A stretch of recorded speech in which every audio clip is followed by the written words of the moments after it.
Hello, hello everybody. Climb on in. How is everybody? It's me, Mr. B. Yan, sa Miss B. Nasa taping siya ngayon. Yep, she's in taping.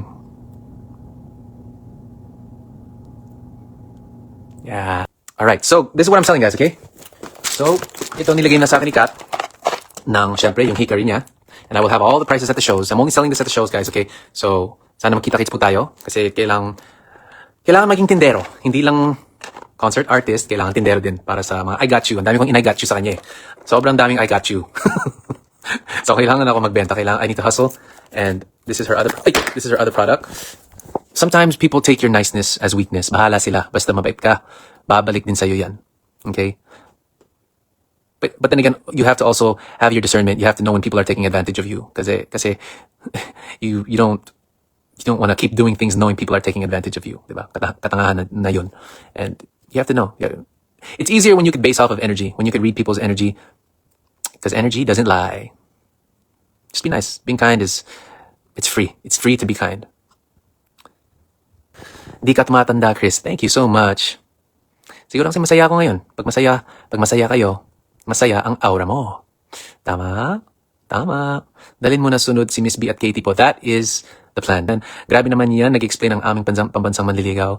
Yes, of course. You learn by making mistakes. Happy always, yep. Lately, I have always been happy. So, yeah, long time kailan ka balik ng Japan. Just hearing the feedback. Yeah. And it's about real life. The song I Love You is about real life. And City Cavite, good PM. Ang pogi mo. Thanks, Joy.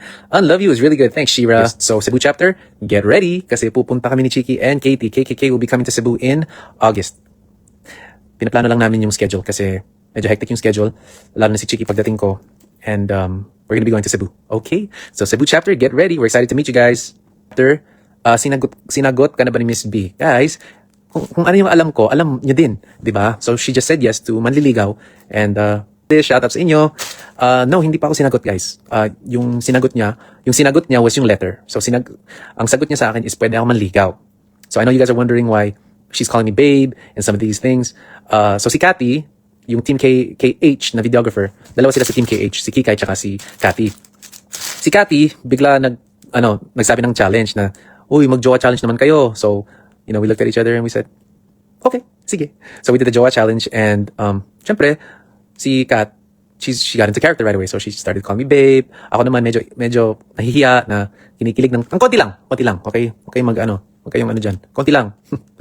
Medyo nahihiya pa akong tawagin siya ng babe kasi I don't know, it feels funny. But it feels good, but it feels funny. Maybe it's the butterflies, I don't know. But she got into character right away. Of course, she's an actress. And so, syempre, jowa challenge one day. How long is one day? 24 hours, right? It's 24 hours. So we started at 3 and then went to 3 p.m. the next day. So, yung mga babe na narinig nyo, pasok yun sa Jowa Challenge. And I think nasanay lang siya the morning after. Tapos na yung Jowa Challenge by that time. But, I think it just, tanggal angas. Pre, ano ba yan? Malet. Ano ba yan? Malet, ha? Ano sinasabi mo dyan? Tanggal angas kayo dyan. Baka angas mo yung natanggal. Sus. Konti lang. Grabe, kayo naman talaga. Alam nyo yan. Hindi kami kinikilig mga maangas. Nah, bro. Nope. Yeah. Pero kilig yan, Mr. B. Konti lang. Kayo talaga. Kinikilig ka naman. Puro kayo kilig. Queen G, saka pa.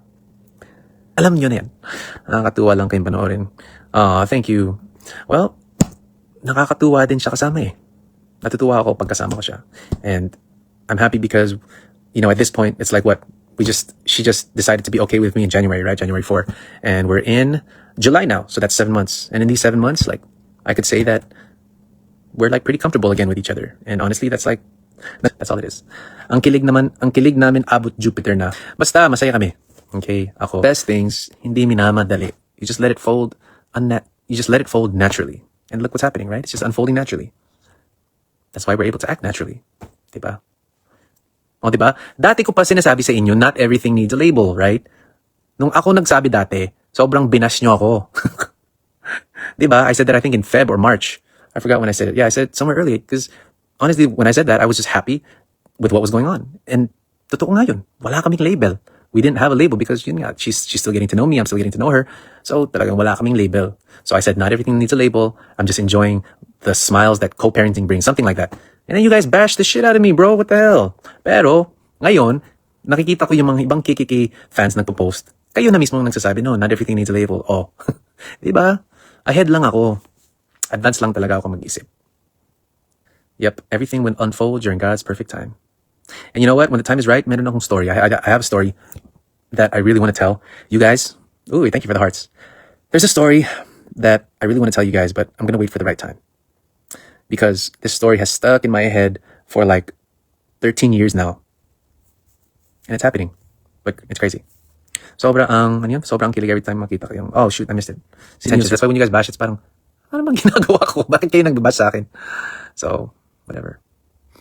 Again, nobody's perfect. Hypothetically, if given a chance na maging kayo ulit ni Miss B, gusto nyo ba magka-baby ulit? Oh my gosh! I don't know, bro. I don't know.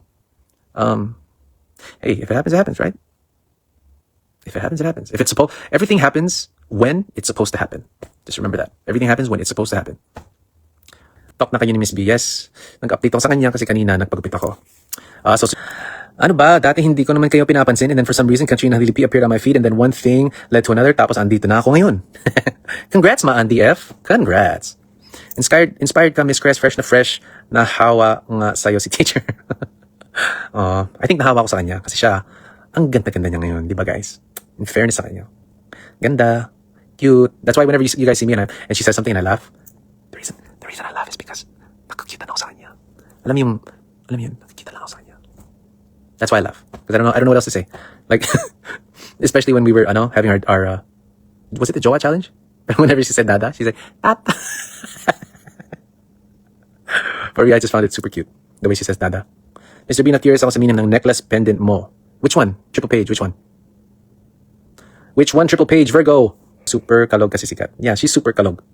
And lalo na ngayon, honestly, kanina I was watching her, I was watching the fart prank, the fart spray prank. And, napapansin ko sa kanya, na ilalabas na niya talaga yung totoong siya. Which is dati hindi niya na ilalabas yan. Kasi, one, mahihain talaga siya. Pero, I'm happy na nakikita nyo kung gaano siya ka-cute. Diba? Sobrang cute niya.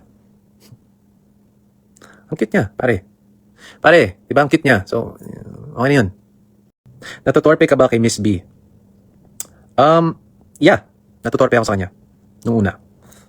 Because of course, in the beginning, you're watching your moves, right? You don't want to make a mistake.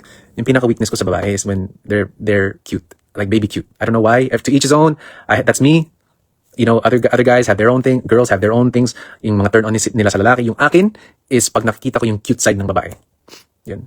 Tagahangan niyo ako ngayon, Kilig Much. Oh, thank you. Sarap po marinig yung sinabi niyo sa vlog na you're working for the family. I actually just realized that. Kasi syempre, you know, bago ulit kami ni Miss B magsama, you know, as friends and you know, co-parenting with Katie, diba? Kailan ba yan? January. So, of course, I know she's watching my moves, right? I know I'm pinapakilala ko yung bagong version of me, right? And yeah, of course, I wanted to show her that I'm not the same guy. I wanted to show her that I'm not the same guy as before. I wanted to show her that kasi sometimes some people. And I don't want you to take this the wrong way, okay? Because honestly, I take pride in it sometimes where sometimes you level up so hard that people have to get you to know you all over again because the version of you that they knew is the old version. And, you know, experience is the best teacher. And I have been through so much since we broke up. I've been through so much, man. How many failed businesses, right? I've been through so many rejections when it comes to work. I've been through so many wrong decisions. So, of course, ang dami kong natutunan kasi ang dami kong mali. So, because dahil sa mga mali na yun, natuto ako.